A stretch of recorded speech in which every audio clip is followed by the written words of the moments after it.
Sup YouTube, this is Plankicorn again.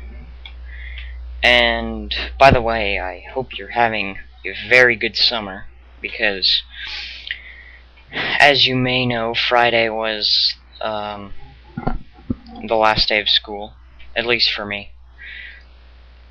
Alright, so in this video I'm going to teach you about classes and skills, somewhat. Also the login screen, because when you first launch Guild Wars, it's gonna have to download a whole bunch of crap, but it's gonna say like 20,000 files remaining sometimes, or when you first start it up, basically. But almost all those files are really small, so it won't take very well. It might take, say, 10 minutes, but anyway. Once you get to the login screen, it's going to ask you your account name, which is your email address, and your password, and then you have an option to remember the account name. There's also an option to create an account or add access key, because, see, it doesn't cost money to download Guild Wars, it only costs money for the account. So you can download it for free and have it on as many computers as you have. It just costs money for the one account you have. So I think that's really cool. There's create account or add access key. There's reset password, test my computer, which I'm guessing it's just for the system requirements and stuff. And then if you need support on anything, it's there.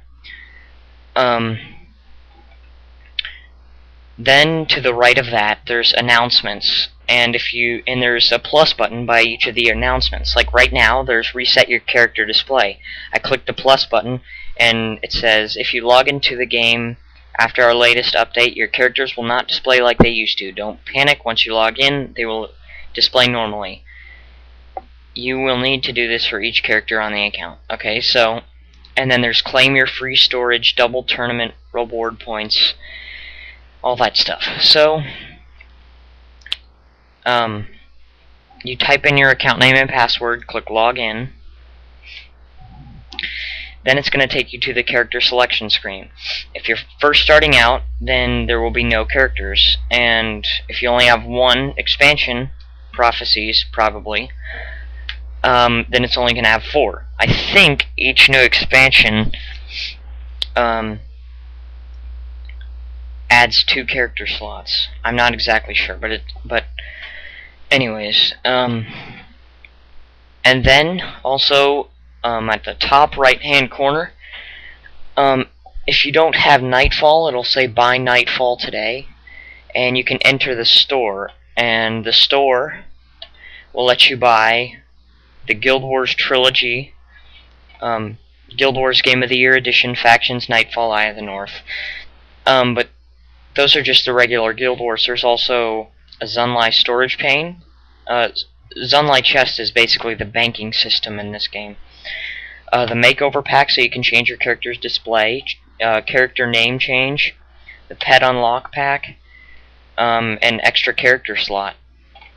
And they're actually pretty fairly priced. Like the extra character slot is like $10 or something. But I mean, they've got to make money somehow. So then if you double click on one of your empty character slots, it's going to give you 2 options: role-playing character or PvP only character. Okay, well, if you want to traverse the game as normal, click role-playing character, because that way you start out as level 1 and you level up like normal. If you only want to do PvP, click PvP only character. I mean, obviously. But then you start out as the highest level. By the way, the level cap is 20. But fear not. That really takes away from the grinding process that many role-playing games have, including World of Warcraft. So I'm going to click role-playing character, and then it's going to let you choose which campaign that you want to go on. I only have Prophecies, Eye of the North, and Factions, but it doesn't let you choose Eye of the North, because that's just an add-on pack for Tyria. So if you choose Prophecies, then you'll have the selection between the normal classes. But let's go to Factions, and there's more classes you can choose from. Now, you can have a primary profession and a secondary profession, and your primary profession is going to be the one you have the majority of your skills with. The secondary profession you might want one skill with. But, so here's the classes. There's Warrior. These are tanks, once you get them high level enough. And they don't really take mana, because they only have 20 mana, and it regenerates very slowly. Because your mana always regenerates. It's always regenerating. You don't have to take mana potions, or any potions actually, because you heal by either staying out of battle, and then your health will start to regenerate more and more, or you have a healing spell, and that will heal you. But the Warrior, they can take a lot of damage and they can deal a lot of damage, but you gotta know how to use them, because they don't use mana. What they use is called Adrenaline, and I don't think any other class uses Adrenaline. What you do is when you hit something, when you're a Warrior, you gain 1 Adrenaline, and so you have to have Adrenaline to do a lot of the attacks. Then there's a Ranger. I like being a Ranger personally, because they're really fun. They only have bows. There's no crossbows in the game. That's okay. It's not that bad. But what's unique about the Ranger is that they can have a pet. And the pet is really good, because you can use it as a tank. And your pet also levels up with you, so that's pretty good. Then there's the Monk. The Monk is the healer. If you're a monk, you can't escape being a healer. You have to heal people.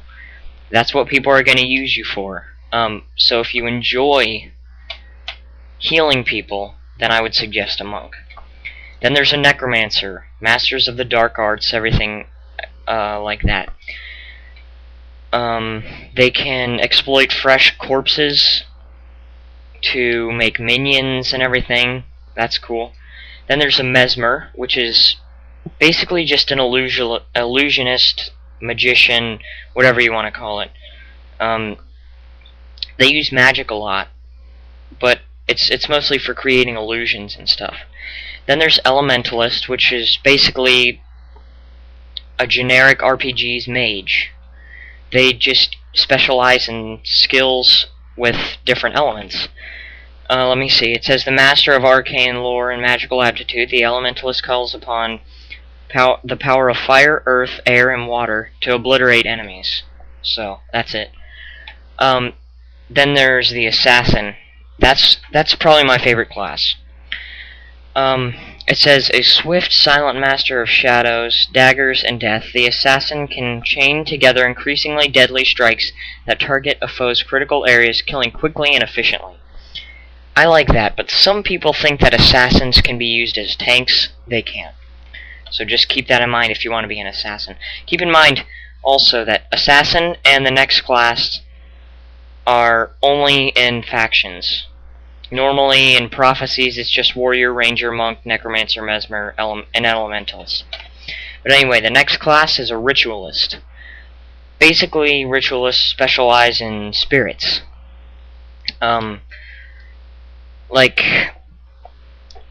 you'll create this spirit that'll increase elemental damage on all foes nearby or something. But that's what Ritualists do. So I'm going to choose... I'll just choose Monk. Then you have 2 options, male or female. I'm going to choose male.